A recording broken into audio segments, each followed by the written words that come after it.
spet izjemno prijazno predstavitev. Se zahvaljujem tudi za to prijazno vabilo. Mi je veliko veselje, da lahko že drugič predavam tukaj in predstavim mogoče malo drugačno tematiko, ki jo morda malo slabše poznate. Folklora ni tako zelo priljubljena, saj se mi zdi pri mladih, tako da morda en tak uvid v to, kaj pa pravzaprav lahko pogledamo, na kakšne načine pa človek se stika z živaljo v različnih žanrih folklore, se pravi tako ljudska pesem, pripoved, kot tudi šege, vraževerja in celoten kontekst folklore. Za začetek bi nekako predstavila, kaj pravzaprav o čem bom govorila. Nekako bi pri uvodnih opredelitvah novega branja in interpretacije folklornih del nekako predstavila, kaj to novo branje pravzaprav predstavi. Namreč vsako novo branje oziroma adekvatna recepcija literarnih ali pa folklornih stvaritev vključuje tudi čustvovanje oziroma doživljanje. In recipient, ki stvaritev bere, v svojo recepcijo vključuje svojo imanentno osebnost z vsemi osebnimi in teoretskimi podlagami, znanji in preferencami. Torej, bralec ali poslušalec, ki je hkrati raziskovalec, pa branje in poslušanje paradigmatsko opremi s cilji, ki jih na koncu branja in analize skuša predstaviti recipientom lastnega napisanega dela. Posebno težavo ob tem prinaša branje tistih del, ki so nastala v duhovno-zgodovinsko oddaljenem obdobju. Torej so tako imenovana historična besedila, ki pa so močno vplivala na vsa kasnejša besedila žanra vse do sodobnosti.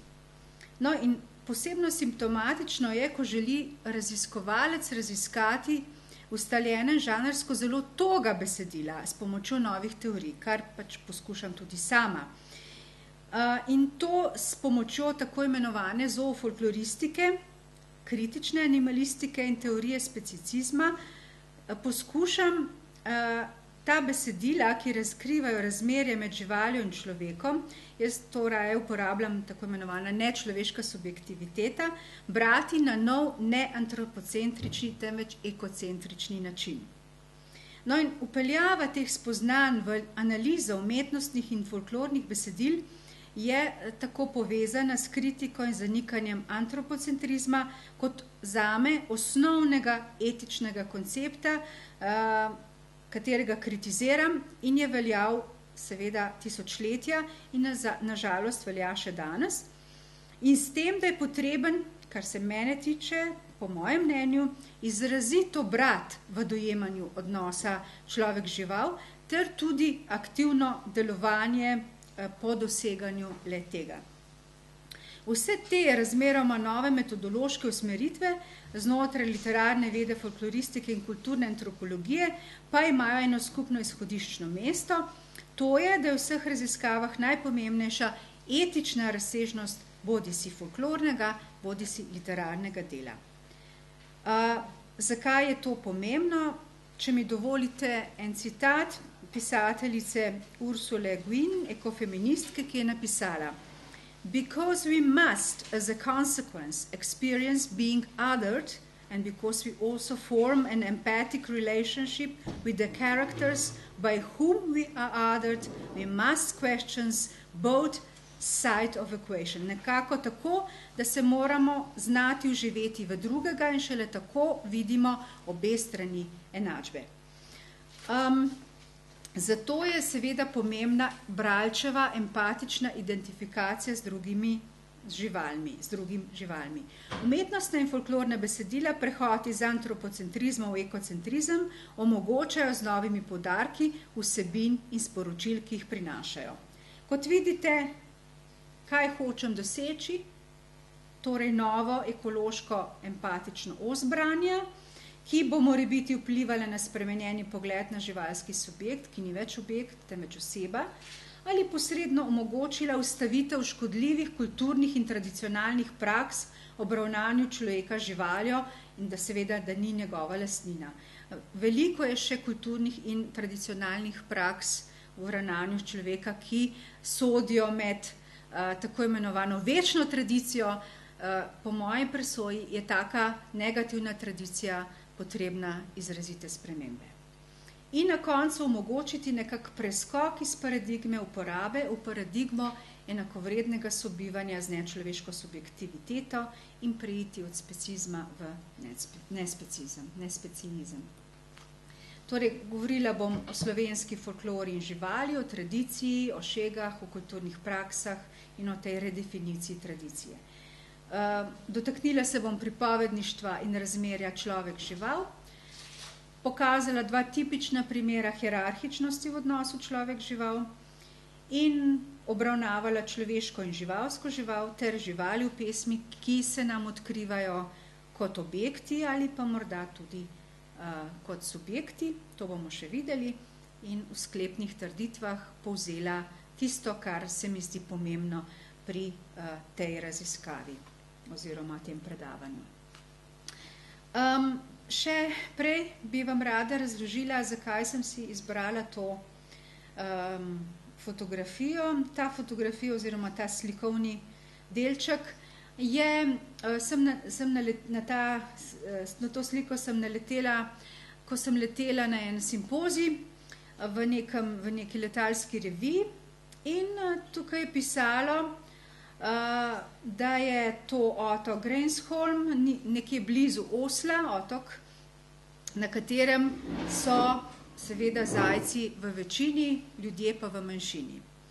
In sem si seveda mislila, krasno, Norvežani, izjemno napredni, torej imajo poseben odnos do živali, pozitiven odnos in tako naprej. In sem si zaželela, da bi tudi ta nekako predstavila različnim slušateljem.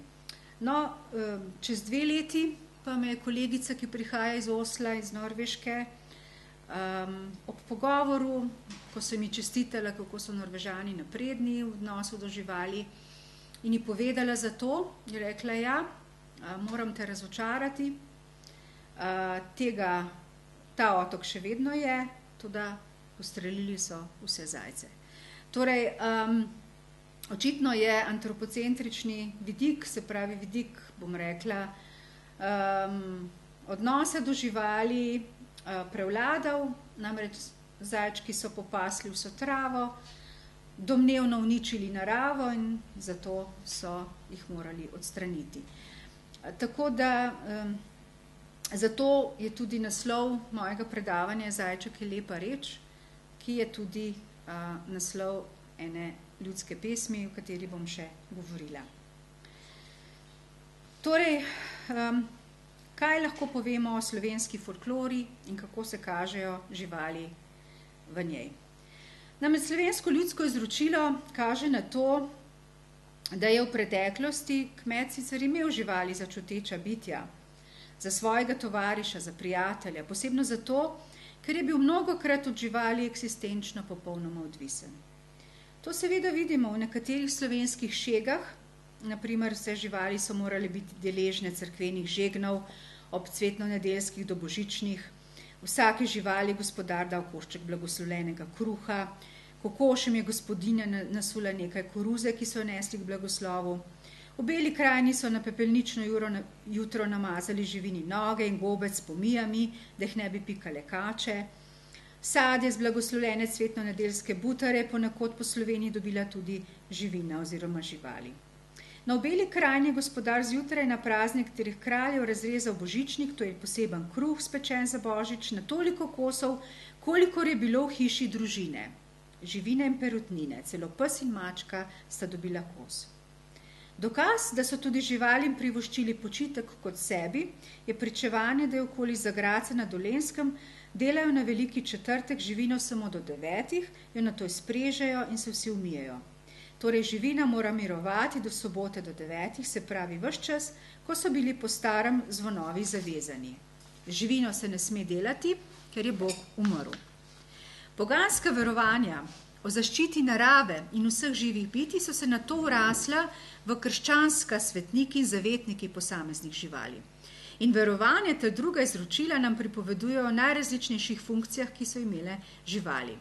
Seveda je bil to pragmatično etični odnos, ne? Namreč to ni bil nek tak odnos, kot ga gojimo danes. Ne?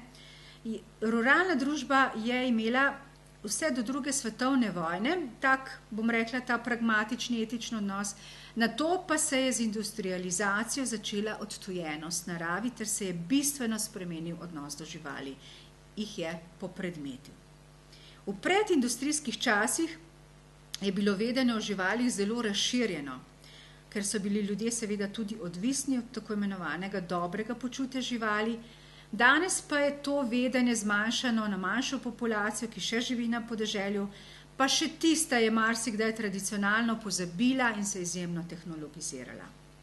In s tem so se izgubila tako izročila o verovanjih ljudi, kot tudi močna povezanost z živalskim svetom. Seveda, tudi v ljudskem izročilu lahko opazujemo neposredno krutost do živali. To so pa, na primer, koline. Kar pomeni, da so v prvih zimskih dnevih klali različne živali, kar je ostalo ponekod še danes, v 21. stoletju, ponekod na kmetijah, seveda še koljejo prašiče ali govedo, večinoma pa je sedaj mesna industrija prevzela to vlogo. Polaščevalski odnos in krutost je bila tudi zaradi hudega vraževerja.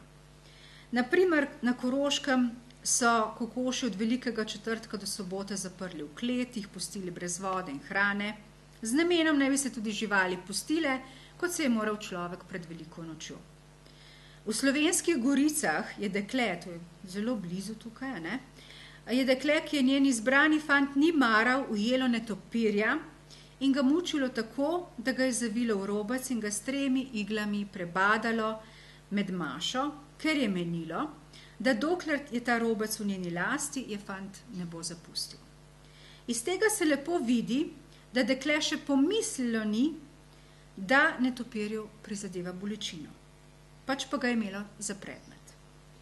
Še hujša krutost do živali je bila razširjena v 2 pokrajinah na Slovenskem, na Dolenjskem in v Prekmurju, ko so zaradi človekove želje in verovanja, da bi se lahko naredil nevidnega, ob božiču na križpotju kuhali na sveti večer črnega mačka toliko časa, da se kosti ločijo od mesa. Med kuhanjem morajo molčati, ne smejo se bati pošasti, ki kuharju grozijo, in ne sme jih motiti mačkovo cviljenje. Ko je maček kuhan, poskuša kuhar kost za kostjo, po vrsti vtakne vsako usta. Tista, pri kateri izgine svojemu spremljevalcu izpred oči, je prava. Kadar jo bo vtaknil usta, bo neviden. Nato je to kruto dejanje zamenjala, hvala Bogu, uporaba praprotnega semena, ki naj bi tistega, ki ga je imel na sveto noč pri sebi, naredilo nevidnega. Torej, človekovo verovanje, vraževerje je naredilo veliko krutih dejanj tudi skozi naše slovensko izročilo. Naslednji razdelek je pripovedništvo in razmerje človek-žival. Mi imamo seveda v slovenskem ljudskem pripovedništvu izredno veliko ljudskih pripovedk, pravljic, povedk in bajk z živalmi. Mnogo je povedk, kjer se srečujeta človek in žival v različnih vlogah in razmerjih. Nekje je človek tisti, ki je živalim nadrejen, ponekod spet človeku žival pomaga ali ga celo rešuje iz težkih zagad. Toda, treba je poudariti, da je mnogokrat prav pravljični vidik tisti, ki omogoča, da ima nečloveška subjektiviteta drugačno razmerje v odnosu do človeške. Ker nimamo časa, da bi veliko teh pripovedk predstavili, morda nekaj manjših, nekaj krajših, to je recimo primer, ki govori o srečevanju človeka in živali iz leta 1819, znana zgodba z naslovom Mož in kača, der Mensch und die Schlange, ki je bila objavljena v Illyrisches Blatt in pripoveduje. Neki mož najde zmrznjeno kačo in jo iz usmiljenja da v torbo. Ko Ko torbo odpre, skoči kača ven in ga hoče umoriti, češ da je pri ljudeh taka navada, da dobro plačujejo s hudim. Po dolgem pregovarjanju privoli, da bo prva žival, ki jo bosta srečala, razsodnik. Mimo pride vol in da prav kači, češ da gospodar zdaj, ko je star, pusti stradati. Mimo pride lisica in ko sliši zgodbo, izjavi, da ne more verjeti, da bi lahko šla kača v torbo, ki meri samo en čevelj, medtem ko jih ima kača 3. Da bi dokazala, skoči kača v torbo, mož pa torbo zaveže in kačo po lisičinem nasvetu umori. Torej v tej basenski zgodbi z nedvomnim naukom in značajsko karakterizacijo človeka, ki je po naravi hudoben in je empatija bolj redkost kot pravilo, živalska subjektiviteta v podobi lisice, ki je zvita zver in s tem, ko človeku pomaga, absurdno potrdi njegovo zlo naravo. Nečloveška subjektiviteta je podrejena stereotipnim podobam, ki jih ima človek do posameznih vrst živali, torej je srečevanje človeka z njim že a priori tragično za žival. Ni pa to povsod tako. V slovenskem ljudskem pripovednem izročilu obstaja korpus živalskih pravljic, najbrž ste že slišali za njih, Zverinice iz Rezije, ki pa prinaša bogastvo živalskih podob, personificiranih, antropomorfiziranih, vendar na pozitiven način, in z osebnimi imeni predstavljenih živalskih likov. Namreč Rezijani imajo tako izjemno pozitiven odnos do svojega okolja, do narave, do živali, da vsako živalsko bitje poimenujejo. In te pravljice so izvirno izročilo doline Rezije, to veste, kjer živi v Italiji skupnost slovenske manjšine, in tam je najbolj pogosta žival sicer lisica in morda ena zgodbica v 2 delih, kako je pes preprosil Boga za kruh, za človeka in muca za mleko. Namreč zelo zanimivo je, da je v središču zares žival in ne, bom rekla, človek, ki je, bom rekla, v živalski podobi. Žena je zavrela mleko in ker ga je bilo toliko izkipelo, da ni šlo čez, in je ženska pljunila van in to se je Bogu zamerilo in je kravi, ki je imela tedaj 8 srskov, hotel vzeti kar vse. Toda muca je prosila Boga, ne vzame stran le 4 in 4 pusti zanjo. Bog ji je ugodil. Ženska je otroka brisala s kruhom in to je spet razhudilo Boga in je pšenici, ki je imela tedaj 7 klasov, hotel vzeti vse, pa ga je pes prepričal, da ne pusti vsaj en klas zanj. In to je Bog tudi storil.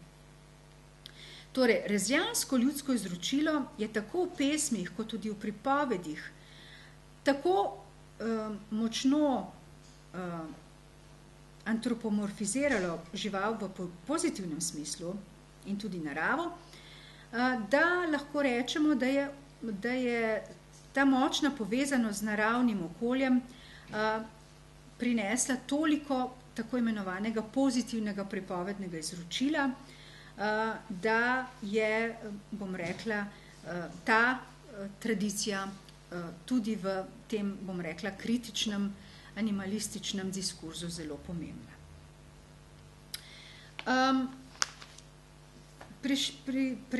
Prehajam nekako tudi na slovensko pesemsko izročilo. Namreč slovensko pesemsko izročilo je tudi zelo zastopano v ljudskih pesmih, predvsem pri živalskih baladah. Vendar je to srečevanje predvsem hierarhično. No in morda bi spregovorila nekaj o 2 baladah, ki tematizirata tako imenovanega človeka kot krono stvarstva, kot tistega, ki si jemlje pravico gospodovati nad živim in neživim. Prva je ta živalska balada Zverina premagana. To je, morda ste že slišali zanjo, to je znamenita Mačka, Miško, Miš, Pšeničko, pod goro, pod to goro zeleno, naraščajoča pesem, v kateri je upodobljena hierarhija v živalskem svetu, vanjo vključen človek kot najhujša zver ali tako imenovana piramida moči. Na njenem vrhu je človek, morilec, lovec, ki ustreli volka No in piramida prehranevanja se začne z miško, ki poje pšeničko, njo poje mačka, mačko zajec, zajca lisica, njo medved, medveda volk in njegov strelilovec. V eni od variant pa je na koncu smrt, ki pokosi človeka, kar pomeni, da je vendarle smrt tista, ki povezuje bitja v enakosti. No, ena varianta iz Kranjske pa imamo na koncu komarja, ki piči človeka, se pravi lovca, to pomeni, da je tukaj pa v tem primeru pa komar tisti, ki je nad človekom. No, živalska subjektiviteta je tukaj priznana v njeni aktivnosti, človeška pa zanikana, ne, v tej varianti, kjer je žuželka močnejša kot vsemogočni človek, saj mu pije kri. Naslednja balada pa je Neposlušne stvari, kjer je pa tematiziran človek proti naravi in drugim živim bitjem. In že naslov nam kaže na superiornost človeka in na to, kakšen je bil odnos človeka do drugih živih bitij, da jih je seveda imel kot predmete. Človek tukaj zahteva popolno pokornost in nadvlado. Zgodba pa je naslednja. Gospod je poslal medveda ven, se pravi nekam, da naj potrese hruškovo drevo, ta pa se je uprl. Nato je poslal lovca, da bi ustrelil medveda, ki mu ni bil pokoren. Ker pa je lovec odklonil pokornost, je gospod poslal palico, da bi lovca pretepla, ki bi nato ustrelil medveda, ta bi hruško potresal, nato poslal ogenj, ki naj bi palico zažgal, in nato vodo, ki bi ogenj pogasila, in tako naprej in tako naprej. Vse stvari in vsa živa bitja so pokornost odklonila. No? In tako živa bitja, kot tudi predmeti so postavljene na isto raven, na tako imenovano raven stvari. No, na koncu se gospod razjezi in udari po vseh. Torej, vse te naravni elementi, so tisti, ki jih človek seveda zvede na tako imenovano predmetnost. Upor je povezan s tem, da žival seveda ni le tako imenovani živalski avtomat ali anima machinata, ampak je tudi v ljudski pesmi dodeljena svoboda odločanja, čeprav naj bi bila ta rezervirana za človeka. To pa se zdi, da je že Rousseauovska paradigma, ki le človeku podeli možnost svobode, a na to vendarle ugotavlja, da vendarle obstajajo živali, ki se ne pustijo zasužnjiti, to so neudomačene živali. Ne? Odnos podrejenega živali in nadrejenega človeka je v tej baladi zelo močno strukturiran. Posebno evidentno za ta odnos je, da ljudski pevec postavi, seveda ljudski pevec je tisti ustvarjalec, na raven s palico, torej je šel ljudski pevec še dlje kot Descartes v svojih razpravljanjih, da so živali makina avtomata.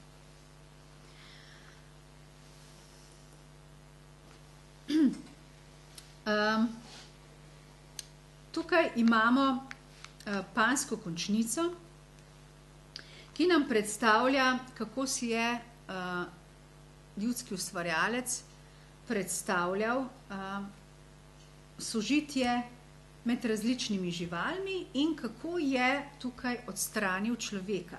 Se pravi, očitno mu pomeni sožitje med živali, da je sožitje med živali mogoče, sožitje med človekom in živali pa se je ljudskemu ustvarjalcu včasih zdelo problematično. To vidimo tukaj. Zanimivo je, da so tukaj ustvarjanja celo divje živali, kar je za recimo ljudsko izročilo zelo nenavadno. Zelo redko najdemo v slovenskih ljudskih pesmi tuje, se pravi divje živali. Predvsem je tematizacija namenjena živalim bližnjega okolja, v katerem je človek živel. To predavanje, ki ga danes predstavljam, torej poskušamo prikazati nekako izbranje ljudske pesmi, kjer se poskuša redefinirati tradicionalni koncept pogleda na žival in uporabljam tudi nekaj ekoloških in filozofskih premis, s katerimi bi rada dokazala, da žival sodi tja, kot se je že sedaj usidralo človeško bitje, ki naj bi imelo dušo ali animo. Anima je pri Aristotelu pomenila princip življenja. In kot je zapisal John Maxwell KC, zelo znamenit južnoafriški avtor, Nobelov nagrajenec, biti živ je biti živeča duša. Žival in žival smo vsi, je utelešena duša. Torej, raziskovanje ljudskega izročila in ljudske pesmi premeščam iz motivno-tematskega polja v področje kulturne zoologije, antropologije živali in želim raziskati tako imenovano etnozoologijo ali zoofolkloro, kot se kaže v ljudskih pesmih, baladah in izročilu.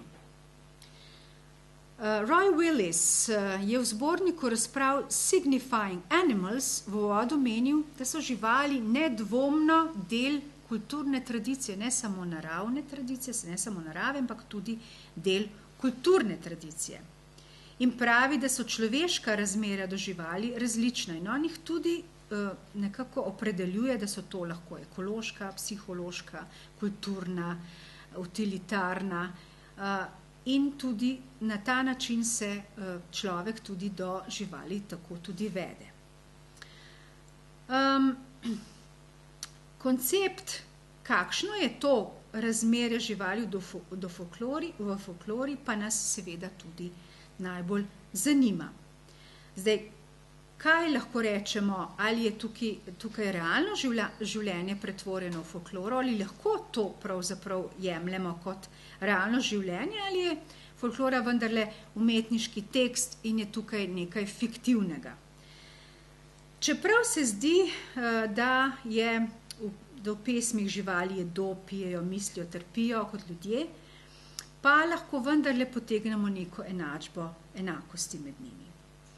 Prav tako se nam zdi, da bi nekako morali izpostaviti to ekološko, etično in animalistično misel, da žival vendarle ne sme biti stvar, ali kot je zapisal znani raziskovalec in borec za živalske pravice Tom Regan, odnos naše kulture do živali je tega tipa: uporabi in odvrži, kot da bi bila ta občutljiva bitja proizvodi in stvari.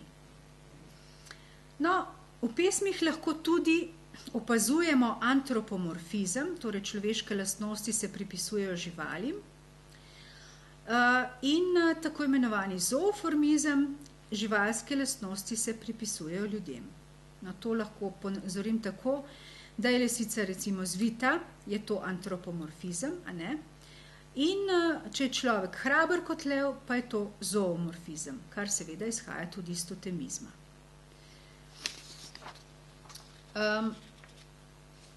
Antropomorfizem so nekateri obsojali, češ, da je škodljiv. Vendar je menil Peter Singer, da je nevarnejša od ideje sentimentalnega antropomorfizma ideja, da so živali glina, ki jo lahko modeliramo po svoji volji. Vendar je treba poudariti, da je primeren le tisti antropomorfizem, ki ga je zelo zanimivo opredelil Randall Lockwood, to je raziskovalec, ki se je ukvarjal tudi z animalističnimi raziskavami, in sicer to aplicirani antropomorfizem, kjer lahko uporabimo lastno izkušnjo in se poskušamo vživljati v drugega oziroma ugotavljati, kako je biti član druge vrste. No, ravno ti koncepti so to relativno novi in zato bi radi osvetlili, kako se ljudje v slovenskih ljudskih pesmi vedejo do živali, kako jih bodisi uporabljajo v ekonomskem, verskem, umetniškem, moralnem, motivnem in vsakdanjem življenju in kaj pomeni ta odnos, kako lahko z nekim novim branjem, z neko novo percepcijo vendarle pokažemo, da utilitarizem, ki je seveda prevladujoč v pesmih, vendarle ni tako enoznačen.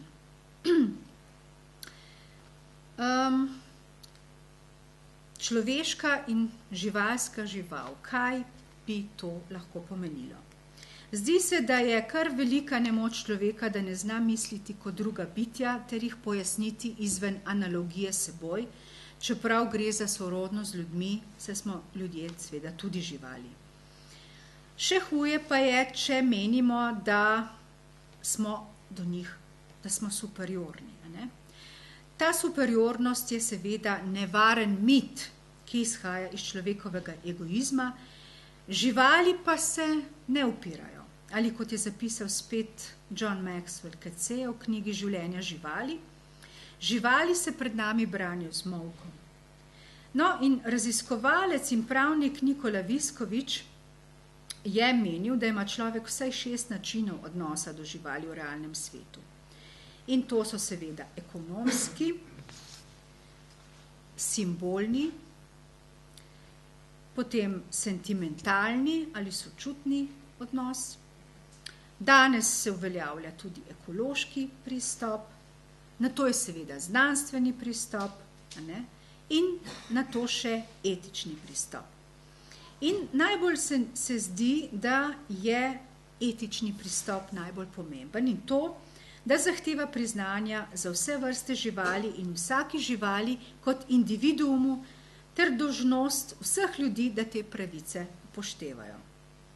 Zato to seveda ni vprašanje ljubezni ali simpatije, pač pa je po njegovem to pravno vprašanje, ki temelji na spoznanju nekega ekološkega ravnotežja, od katerega je odvisna tudi prihodnost človeštva, in na razširjenem kategoričnem imperativu kantovskega tipa, ki pomeni spoštovanje vsakega živega bitja kot subjekta. Toda zakaj temu etičnemu pristopu ne sledimo? Lahko rečemo, da je razlika med človekom in živaljo le v stopni in ne v kvaliteti. James Serpell je v svoji knjigi In the Company of Animals, A Study of Human-Animal Relationship, na to vprašanje obširno odgovoril v 9. poglavju The Myth of Human Supremacy in 10. Killer with a Conscience. Menil je, da ta nesrečna ideja o človeški moralni superiornosti, da je ta ideja mit, ki je nastal nekako kot mešanica biblijskih in klasičnih virov in na to dobil nekak formalni izraz v pisanju Tomaža Akvinskega v 13. stoletju. Človeška dominacija je torej pripeta na človeški egoizem in zato je ta koncept uspešno dominiral ter dobil seveda v 17. stoletju še filozofsko podlago. V večini kultur s kmečkim predznakom, kar je tudi seveda slovenska kultura, je seveda ta koncept, ekonomski koncept, pristop do živali prevladujoč, saj se ljudje niso zavestno ukvarjali z odnosom do živali, kajti pomembno je bilo preživetje. Zanimivo je, da je Viskovič predlagal, da bi Grimovo pravljico Rdeča kapica, ki predstavlja volkove kot nevarne, kar je nekako posledično prineslo tudi iztrebljanje volkov, naj bi se ta Grimova Rdeča kapica spremenila v ekološko rdečo kapico. No in njegov predlog je tak, da naj bi ekološko nevzgojeno dekle šlo v gozd, da naj bi majhnega volka našlo v jezbini, ga vzelo ter začelo vleči za ušesa, ga položilo v košarici in ga neslo babici in je reklo, naj se iz tega naredi juha. No in babica naj bi jo močno pokarala in poučila o spoštovanju do gozda in živali in poklicala gozdarja, ki naj bi vrnilo volkca nazaj domov. Torej, percepcija do tradicionalnih tekstov se lahko spremeni in prinese nek nov pogled na ustaljeno tradicionalno besedilo.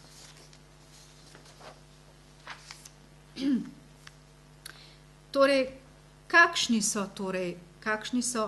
so vloge, podobe živali v pesmih? So to le objekti ali so tudi subjekti? Ker nimamo toliko časa, da bi se posvetili različnim ustvarjalcem in raziskovalcem, ki so se, bom rekla, zelo na teoretski ravni ukvarjali z zgodovino tega, kaj je v folklori pravzaprav žival pomenila, bi morda kar nekako analizirala nekaj pesmi in pokazala, kako lahko predstavimo na drugačen način, tudi živalske balade, ki so izredno tradicionalna besedila, se pravi zelo toga besedila. No, recimo balada, ki predstavlja, ki se imenuje Ponesrečena snubitev, tematizira vlogo, recimo polža, pri katerem lahko predstavimo, da nekako polž predstavlja, reprezentira tukaj sicer človeka, ko bi polž imel rad za ženo mlinarjevo hči, a ima tekmeca Petelina, ki pravi, da če on ne dobi te deklice za ženo, ko ima tako lepo svetleče perje, zakaj bi ga dobil slinasti polž. Tukaj lahko na nek način predstavimo eno tradicionalen pogled recimo na žival, ki je sicer v krščanstvu predstavljala, bom rekla, psihopompa, se pravi predstavnika posmrtnega življenja v tistem času. No, potem imamo pesem Petelin ukani lisico, ki je basenskega značaja z moralnim podukom. Lisica sreča Petelina, ki bi ga rada pojedla in ga ukane tako, da mu reče, naj pokaže, kako jarčica spi, in ko to Petelin naredi, ga zagrabi in Petelin na to reče, naj se vendarle zahvali Bogu za tako lep kos mladega mesa, in ko lisica to stori, Petelin pa zbeži, odleti, jezvitost lisice torej presežena s pametjo Petelina, in se pravi, tukaj imamo neko reprezentacijo zvitosti, pameti in požrešnosti. Naslednja pesem, no, tukaj je še ena panjska končnica, ki tematizira beg krojačev pred polžem, to je nekako kritika tudi, bom rekla, stanu, ne samo reprezentacija živali. No, in tukaj pa ta pesem, ki je naslovna pesem in nekako pravi, da je seveda zajček vendarle neka lepa reč, da je seveda, ki ga nekako pojmujemo kot žival, ki pravzaprav ni pretirano pomembna. In torej je bil to tudi nekako pogled ljudskega ustvarjalca, da je na nek šaljiv način pokazal njegov odnos do živali. No, tukaj je Dirarjev zajec, še nekaj panjskih končnic, ki kažejo na to, da je včasih sožitje tudi mogoče med človekom in živaljo. No, in tukaj imam pa primer neubogljivega zajčka, to je pa ta pesem, ki pa jo seveda lahko analiziramo tudi na zelo drugačen način, kot jo poskušajo tradicionalni folkloristi analizirati. Namreč pokažemo tukaj na izrazito antropocentrično gledanje na živali, na ekonomski pristop, to je tako imenovani sinantropski princip, ki tematizira, da je zajec škodljiva žival, v nasprotju z odnosom, ki ga imenujemo antropofilni odnos, to je pa odnos, ko je žival koristna. Velikokrat je, se pravi, bila za kmeta koristna predvsem krava ali pa druge živali, zajec pa nekoristna žival. No in tukaj si lahko pogledate to pesem, žal zvočnik ne deluje, ampak morda samo čisto na hitro, če se bo vsaj malo slišalo, no, ker pač se sliši vsaj malo.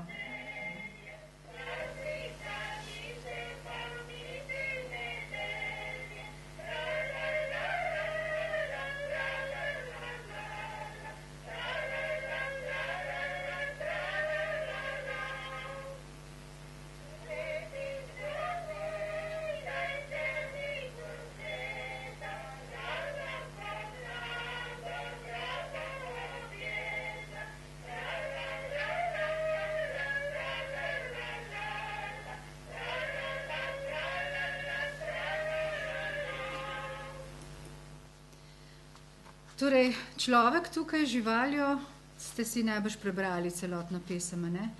Človek živaljo govori, ker v svoji superiornosti in neumnosti misli, da ga bo žival razumela, jo torej antropomorfizira, jo počloveči. Žival seveda komunicira drugače. Torej, to nam tudi kaže nekako, da je komunikacija, ne, izrazito iz, bom rekla, superiornega vidika.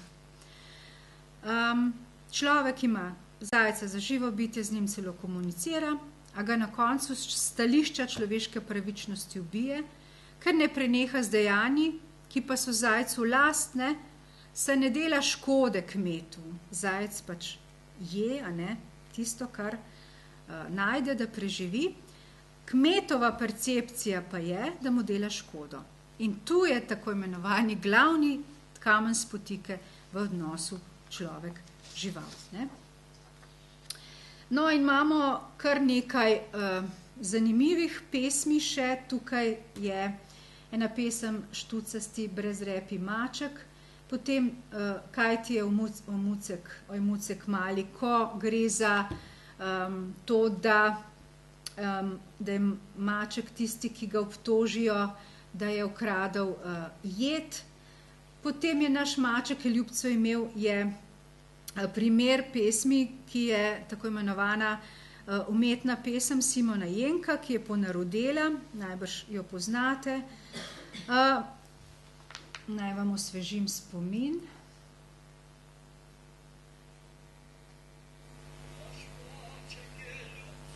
Se zelo slabo sliši, žal to je slab terenski posnetek.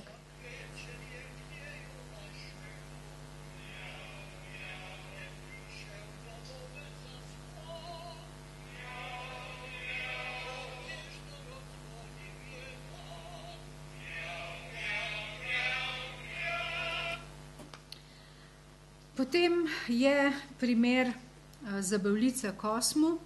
Je pesem, ki poje o tem, da je kmet kupil psa, ki mu nato po nečedi okrog hiše, mu ide v drugo vas, kjer ga kamenjajo in nato vaščani se še odločijo, da ga bodo ustrelili.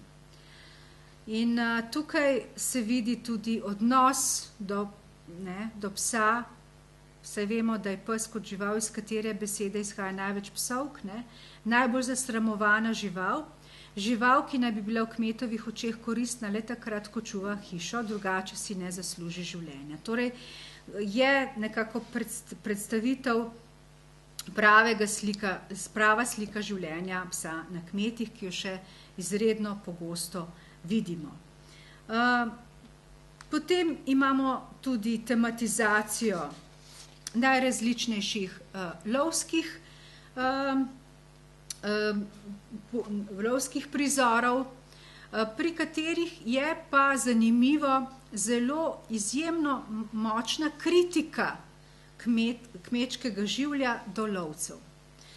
In sicer tukaj je pesem, ki je bila zapisana v obdobju med 1903 in 1913 iz odbora za nabiranje narodnih pesmi, ko pa so saj večinoma zelo kritizirali lovce, še posebno zato, ker so bili označeni kot strahopetna zelena bratovščina, ki je velikokrat zaradi seveda zabave in tudi zaradi tega, ker so pač bili zelo nespretni, velikokrat namesto divjih živali ustrelila tudi krave in druge živali, se pravi domače živali, in so seveda odnos do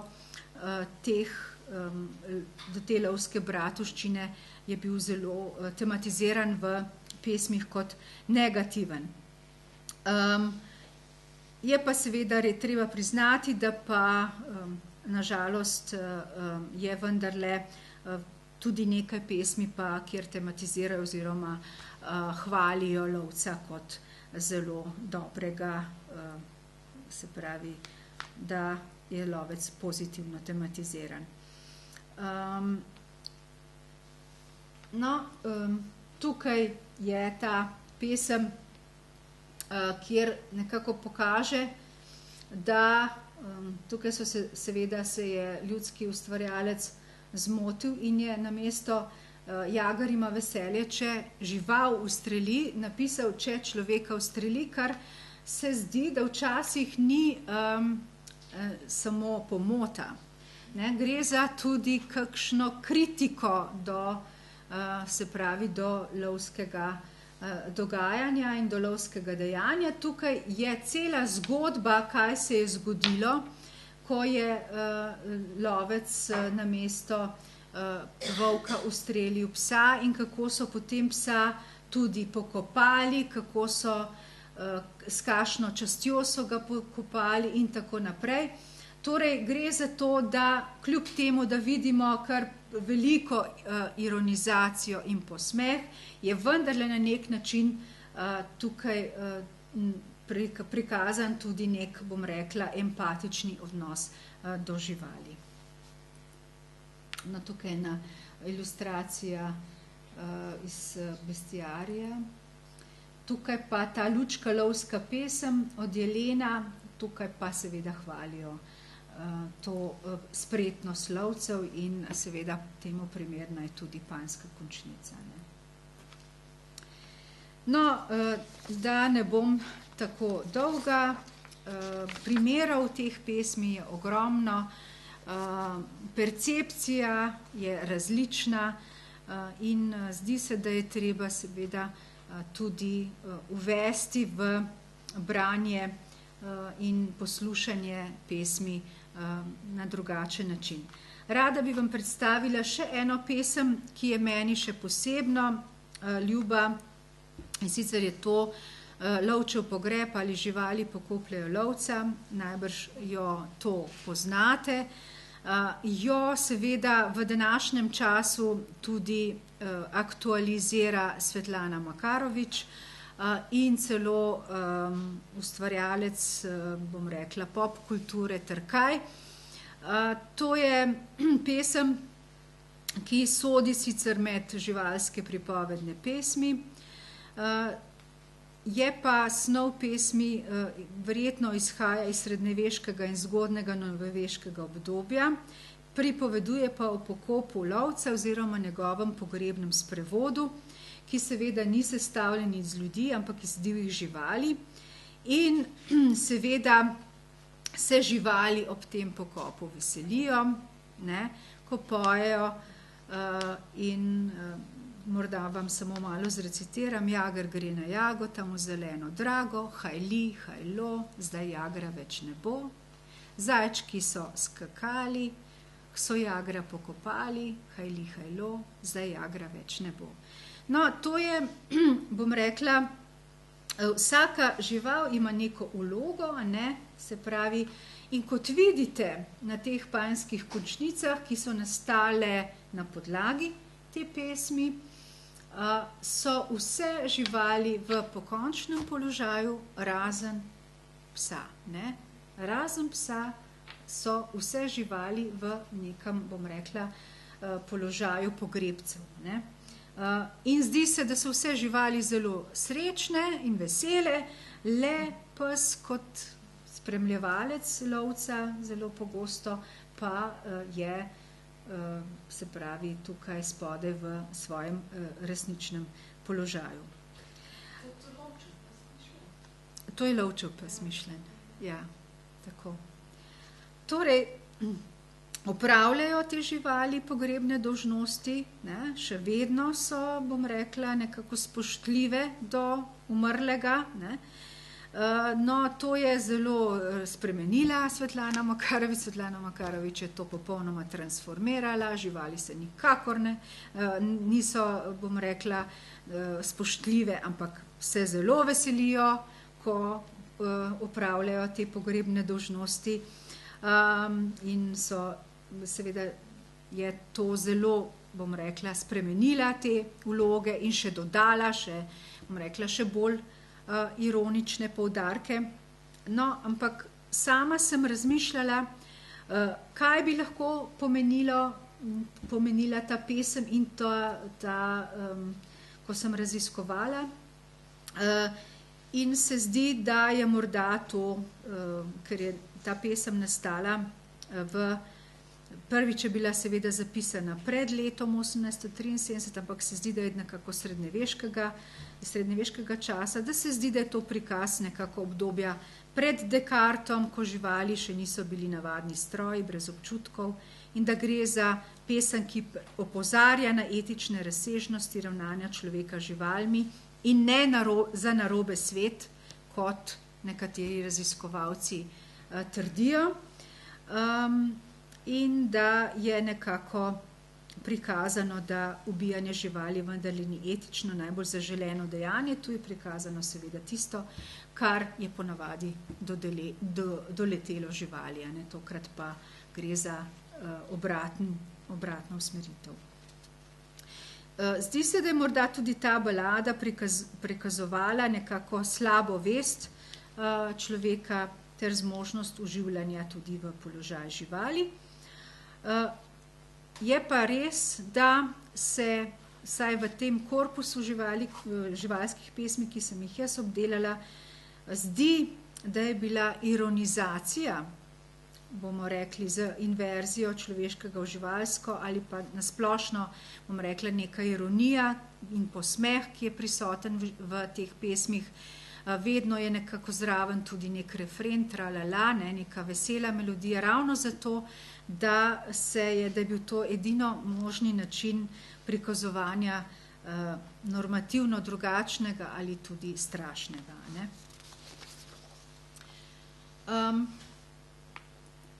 No, še ena pesem, ki je tako zelo evidentna in prikazuje resnično dejanje, je seveda klanje, upodobitev, tematizacija klanja krave in kako uporabi mesar pač vsak del krave in kako se pravzaprav s tem nekako na nek način posmehuje, ne, da se ljudski ustvarjalec na nek način posmehuje. Še huje je pa predstavljeno pesem iz iste, bom rekla, tematske skupine, in sicer Šuštar je čukaklav, ne, tukaj gre pa za to, da se krava spremeni v čuka, kar je pa še bolj grozljivo dejanje, saj tematizira nekaj, kar je nepredstavljivo. No, ta stanovska pesem torej tematizira ekonomski vidik pogleda človeka na žival in na to se dele mesar poleg ran, se dele telesa proda različnim poklicem. V eni od variant glavo vzame sodnik, ki jo bo imel za svetilko, pljuča cigan, ki jih bo imel za dude, kmet vzame rep za bič, noge kolar, roge krojač, dokler vseh delov telesa ne porabi, a na koncu se izkaže, da mu bo ves dobiček vzel krčmar. No in torej, ko se pa ta pesem seli iz sveta domačih živali v svet divjih, je seveda čuk, ki je imel neko smrtno konotacijo, je pa zadeva še mnogo bolj grozljiva. Torej, gre za različne tematizacije, bom rekla, živali, za različne odnose do odnose med človekom in živaljo.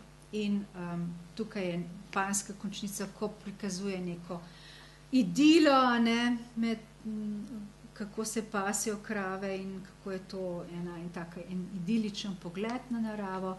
Tukaj pa imamo pred seboj današnji sodobni pogled na kravo kot na molzni stroj, ne, torej ni več živo bitje, ne, kakšna je razlika med neko, bom rekla,